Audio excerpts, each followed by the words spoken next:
سلام دوستای من. گیاه رزماری گیاه بسیار پرخاصیت خوش‌عطر و بوییه که فضای باز نگهداری میشه، محیط سرد و گرم رو تحمل میکنه و پاییز و بهار فصل مناسب واسه تکثیرشه. ساقش رو ببرید، برگای پایین رو بچینید و داخل خاک باغچه بکارید. بالای ساقه رو هم ببرید تا زودتر ریشه بزنه.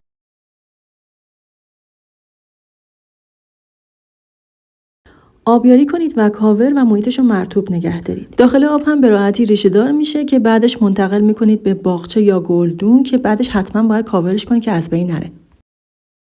سرزنی کردن گیاه کمک میکنه گیاهتون چند شاخه و پرپشت بشه. برگای بریده رو دور نریزید، اونا رو میتونید خشکش کنید.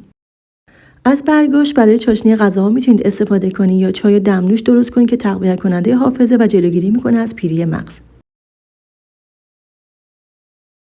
وقتی به گلدهی میرسه وقت برداشتشه. از روغنش هم برای پرپشت کردن ابرو و مو استفاده میشه.